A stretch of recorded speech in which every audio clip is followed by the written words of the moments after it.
J'en viens et j'en termine avec vous, Philippe Goffin, ministre de la Défense, en plus d'être ministre des Affaires étrangères, chargé donc en tant que ministre de la Défense, de la commande de masques en tissu pour chaque Belge. Alors, c'est vrai que deux firmes doivent nous fournir ces masques en tissu, promis depuis un certain temps maintenant. La société gantoise Tweets Cotton, elle a bien livré ces 3 millions de masques où c'est en train de se passer. Reste cette mystérieuse société luxembourgeoise, Avrox, dont on a déjà parlé ici même il y a 2 semaines. Elle doit, elle, fournir le gros de la commande, 15 millions de masques.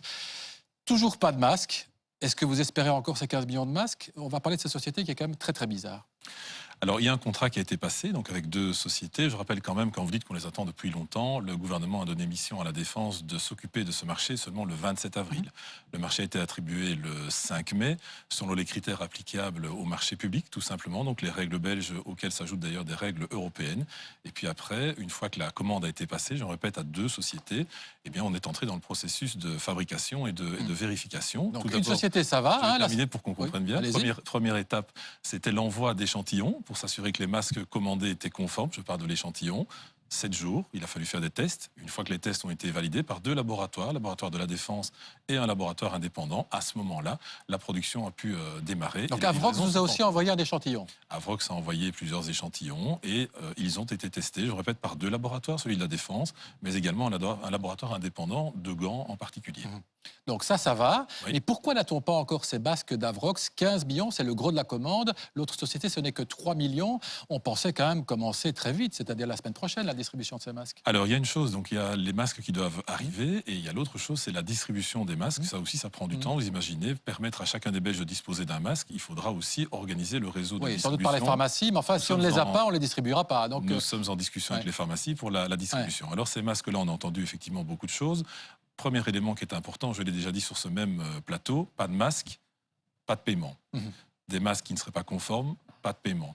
Des masques qui n'arrivent pas au bon moment, amende de retard. Et donc, on a mis toute une série de clés pour permettre à ce que ce marché se déroule dans les meilleures conditions possibles pour les finances publiques d'une part, mais aussi pour nos habitants. Je rappelle aussi que la commande des masques du fédéral est venue et vient au soutien de commandes et de fournitures faites par les communes. Et j'y suis sensible, vous le savez. Mais on les aura, ces masques? Parce que vous dites pas de masque, une amende, ok, c'est très bien, on les aura donc peut-être un peu moins chers, mais ils vont arriver, vous avez espoir ou pas? Alors, il y a une livraison de masques de la société luxembourgeoise qui est prévue aujourd'hui. Ah, aujourd'hui? Voilà. Donc on les attend. Combien Aujourd'hui, c'est une livraison d'1,5 million masques, très précisément. Ils arrivent où? À Liège? Ils arrivent à Bruxelles. À Bruxelles. On va être 1,5 million, c'est un dixième. Ils seront stockés à petit et puis ensuite ils seront mis dans le cadre de la distribution générale. La volonté qui est la nôtre, c'est de distribuer simultanément sur l'ensemble du territoire. Et si le mécanisme, justement, si le mécanisme de distribution avec le réseau des pharmacies fonctionne, c'est encore un peu tôt pour le dire, on serait dans un schéma de distribution à partir du 9 juin, de manière simultanée, que ce soit à Crisnay, à La Panne ou à Mons pour faire plaisir au président Boucher. C'est très bien. Mais donc, on ne sait pas encore, 1,5 million sur 15 millions, évidemment, on attend les autres. Et alors, il y a un schéma de livraison, évidemment, qui nous a été communiqué. Alors, c'est vrai, il y a un retard, il faut pouvoir le dire. Ce retard sera frappé d'une amende et donc ce sera un coût inférieur qui sera réclamé à l'État fédéral. Bon, on se réjouit, mais enfin, en même temps, il y a encore des eaux d'ombre, on n'en a pas fini, car c'est un homme d'affaires d'origine jordanienne, un certain Talouni, qui aurait créé Avrox. Ce n'est pas moi qui le dis, mais la presse flamande ce week-end. Et la famille de ce Jordanien est suspecte. Il semble que cette famille dirige aussi une banque, la Cairo Aman Bank, qui a été mise sur une liste noire par Israël parce que cette banque financerait le terrorisme. On ne le savait pas. C'est la Défense qui a fait la commande, on l'ignorait? C'est bien que vous me posez la question, parce que là aussi, j'ai lu beaucoup de choses. Je ne suis ni l'avocat ni le procureur de la société Avrox. Moi, je suis là pour parler du marché défense dont on m'a confié la responsabilité. Nous appliquons évidemment l'ensemble des règles applicables au marché public en Belgique avec les normes européennes qui s'y ajoutent. Ça veut dire quoi? Une société sans casier judiciaire, des administrateurs sans casier judiciaire. Ça veut dire une société qui n'a pas de dette fiscale, une société qui est en règle avec les lois sociales et une société qui fournit toute une série d'informations exigées par l'Europe. Mais pas qui soutient le terrorisme. Je termine.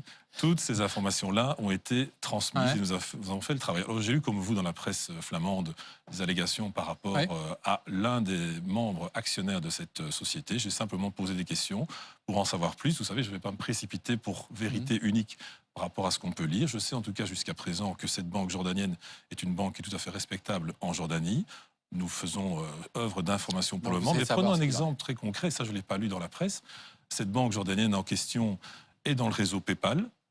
Je pense que parfois vous faites des paiements avec PayPal, donc c'est quand même un élément Donc, qu'il pour faut vous, connaître. c'est pas... Non, je ne suis ni avocat, ni procureur de cette société, ni de cette banque. Je vais jusqu'au bout. Par exemple, l'ambassade des États-Unis en Jordanie utilise le biais de cette banque pour les paiements des visas. Voilà 2 informations que je n'ai pas vues dans la presse néerlandophone. C'eût été intéressant de voir tout. Eh bien, merci de ces précisions, monsieur le ministre. Bon dimanche.